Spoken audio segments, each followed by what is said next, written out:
भगवान श्री कृष्ण चंद्र जी वास्ते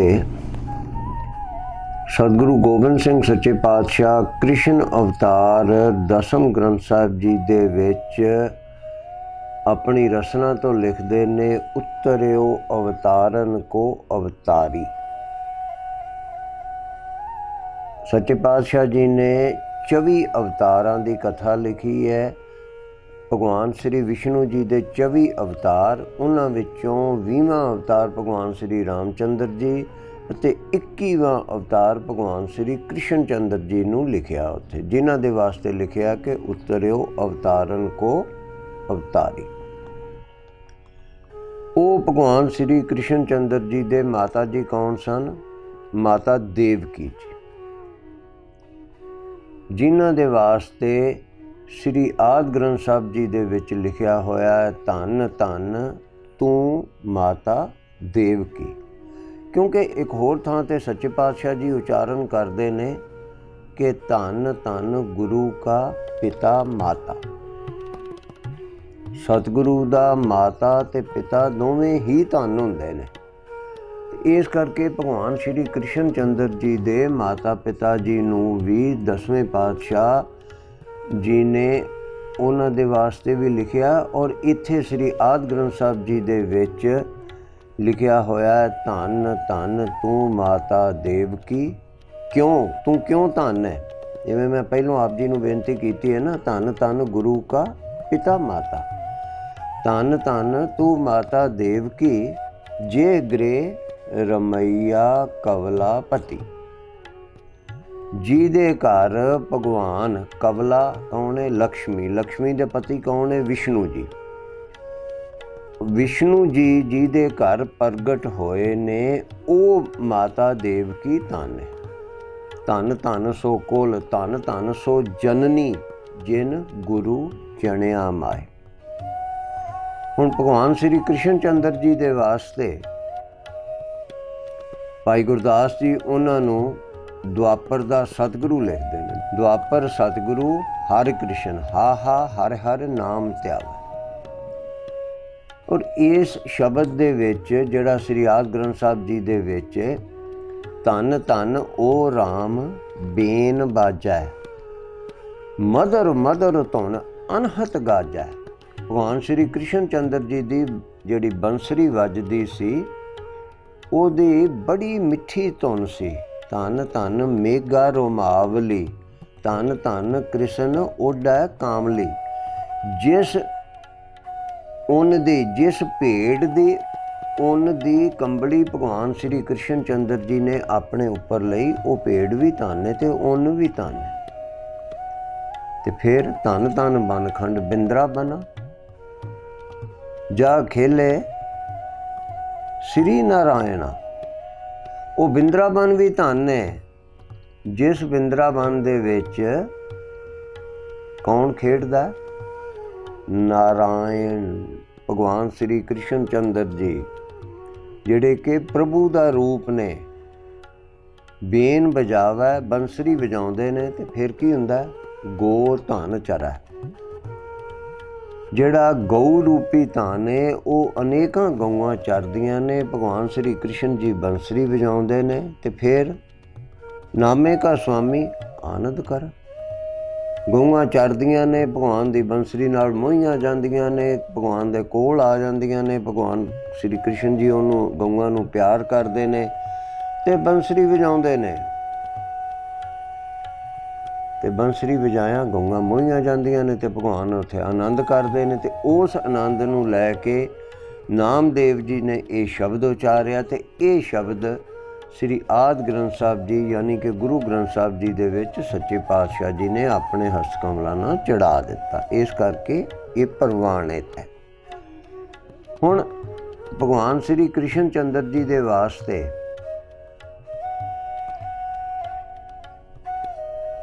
माता देवकी दे घर सच्चे पातशाह त्रेते दे सतगुरु भगवान श्री कृष्ण चंद्र जी प्रगट हुंदे ने। ते कित्थे हुंदे ने?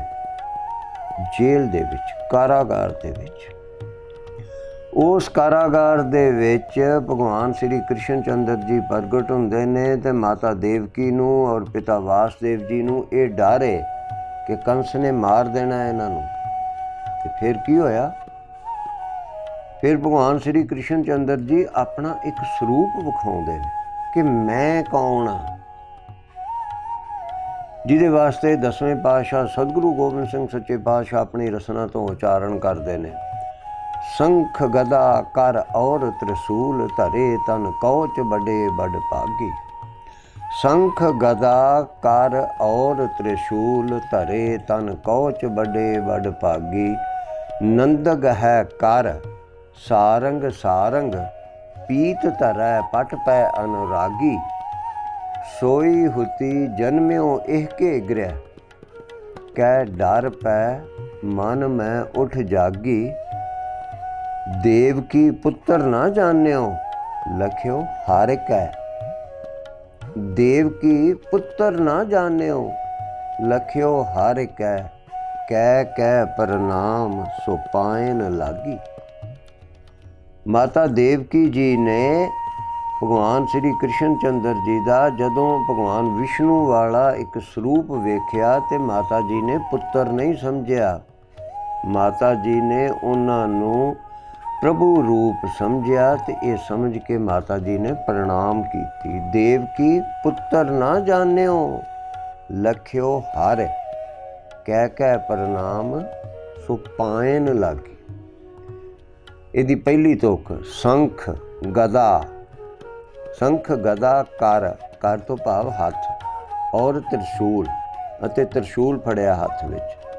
संख गदा कर और त्रिशूल धरे तन कौच बड़े बड़ भागी। ते शरीर दे उत्ते कवच पहनिया होया सच्चे पातशाह ने। नंदग है कर। नंदग जिहड़ी भगवान दी कृपान है उहदा नाम ही नंदग है।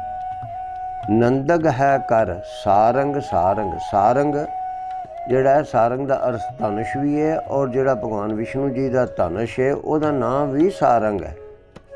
पीत धरै पट पै अनुरागी। पट हुंदा वस्त्र ते पीत हो गया पीले। पीले रंग का वस्त्र भगवान ने पहनिया होया। सो ये सवैये दे विच सच्चे पातशाह जी ने जिहड़ा स्वरूप दस्सिया है ये भगवान कृष्ण चंद्र जी का दस्सिया है। ते भगवान कृष्ण चंद्र जी किहदे अवतार सन? भगवान विष्णु जी दे। हुण इत्थे तुसीं देखो सच्चे पातशाह लिखदे ने नंदग है कर सारंग सारंग। हुण आद दे शब्द हज़ारियां विच सच्चे पातशाह सतगुरु अर्जन देव सच्चे पातशाह लिखदे ने मेरा मन लोचा गुर दर्शन ताई। बिलप करै चातरिक की न्याई। त्रिखा ना उतरै सांत ना आवै बिन दर्शन संत प्यारे जियो। ओ कोली जियो कोल कमाई गुर दर्शन संत प्यारे जी।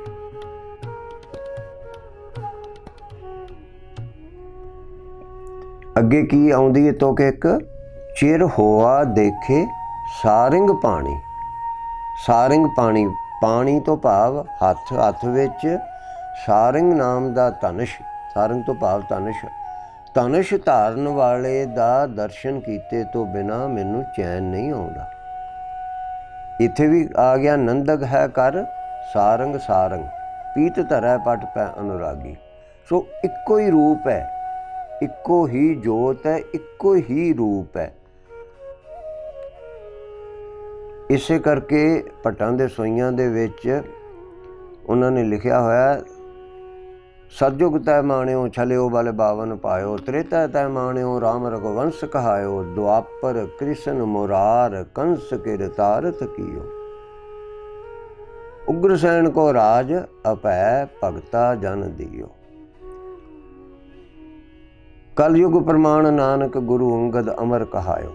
इक्को ही जोत सारी गिनी हुई है। इसे करके फिर हुण जदों माता जी नूं दर्शन होए ते माता जी ने वेख लिया कि ये तो प्रभु स्वरूप है, ये तो मेरा पुत्र है ही नहीं। देवकी पुत्र ना देवकी पुत्र ना जान्यो लख्यो हार।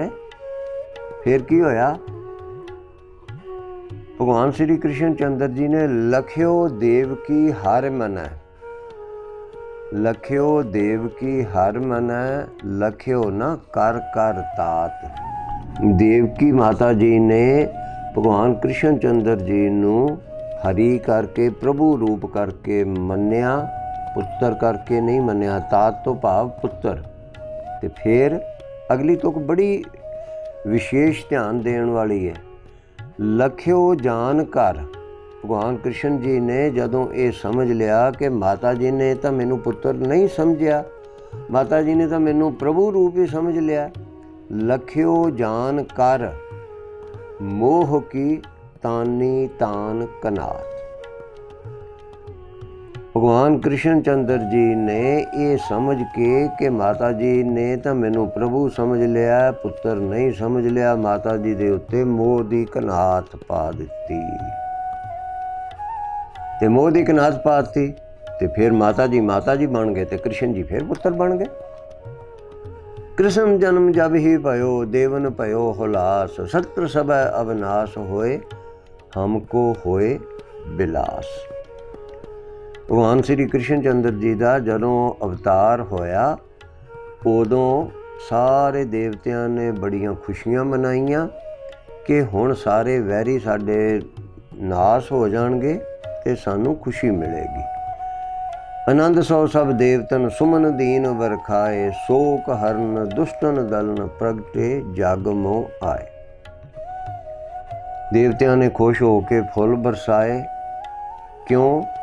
क्योंकि शोक हरन, गमी नू दूर करन वाले, दुष्टां दा नाश करन वाले, शोक हरन दुष्टन दलन प्रगटे जग मोह आए। जग दे विच आके ते ओ प्रगट होए ने। जय जयकार भयो जबै सुनी देव की कान, त्रास्त होए मन में कहो सोर करै को आन। ते देवकी माता जी नू जदों देवतियां दी संतां साधां दी इन्नी खुशी सुनी ते माता जी त्रभक गए ते डर के माता जी कहते ने कि इन्ना खड़का रौला किवें हो रहा। सो साध संगत जी, ये चीज़ आपां नू प्रवान करन दी लोड़ है। जे असीं सिख हां, जे असीं अपने गुरु जी दे बचनां ते विश्वास करदे हां, तां सानू इस चीज़ नू प्रवान करन दी लोड़ है कि जिस तू जनाए सोई जन जाना। जिन्नू प्रभु जना देवे ओहो ही जान सकदा, दूजा नहीं जान सकदा। इहदे ते मैं कल नूं आप जी नूं फिर बेनती करांगा कि माता तृप्ता जी तां सतगुरु नानक पातशाह नूं प्रभु रूप गुरु रूप मानते ने, ते पिता कालू मेहता जी वो नहीं मानते। जिस तू जन आए सोई जन जाना। सो साध संगत जी, आपां नूं अपने सतगुरु उत्ते पूर्ण विश्वास होना चाहिए कि मेरा गुरु प्रभु रूप है। वो मेरा इस लोक विच भी ते अगले लोक विच भी सहाई है। मेरा गुरु प्रभु रूप है, जिहदे वास्ते बाणी विच लिखिया सतगुर विच आप रखियो। क्यों? बिन सतगुर किनै ना पायो, बिन सतगुर किनै ना पाया। सतगुरु तो बिना किसी नू प्रभु प्राप्ति हो ही नहीं सकती। ते ओ सतगुरु कौन है? जिहदे विच प्रभु ने अपना आप रखिया। सतगुर विच आप रखियो कर प्रगट आख सुन।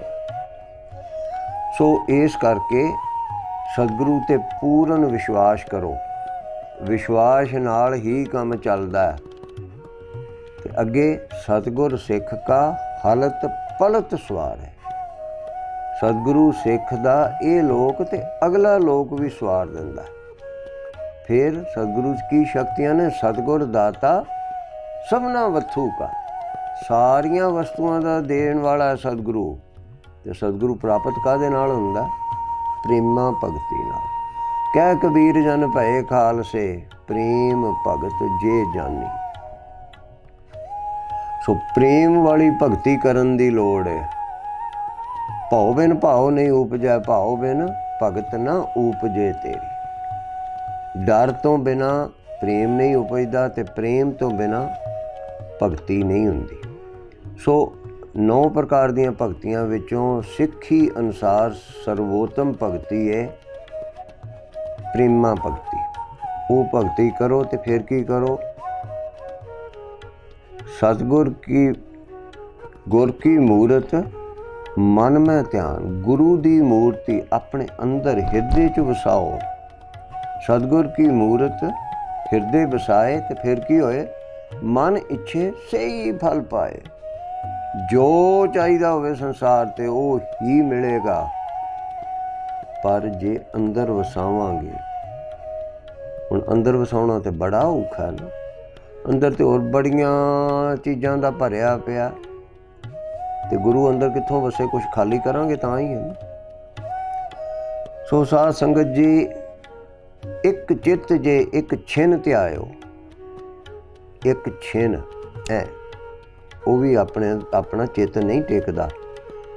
ਧਿਆਨ ਨਾਲ ਵਿਚਾਰੋ ਕਿ ਜਲ ਦਾ ਗਲਾਸ ਛਕਣ ਤੇ, ਜਲ ਦਾ ਇੱਕ ਗਲਾਸ ਛਕਣ ਤੇ ਕਿੰਨੇ ਸਕਿੰਟ ਲੱਗਦੇ ਨੇ? 10 ਸਕਿੰਟ। ਉਹ 10 ਸਕਿੰਟ ਸਾਡਾ ਮਨ ਨਹੀਂ ਟਿਕਦਾ। ਇੱਕ ਥਾਂ ਤੇ ਬਿਰਤੀ ਇਕਾਗਰ ਨਹੀਂ, ਪਾਣੀ ਦਾ ਸਵਾਦ ਨਹੀਂ ਲੈ ਰਹੇ ਹੁੰਦੇ ਆਪਾਂ, ਹੋਰ ਵੀ ਪ੍ਰਕਾਰ ਦੀਆਂ ਗੱਲਾਂ ਸੋਚਦੇ ਹਾਂ।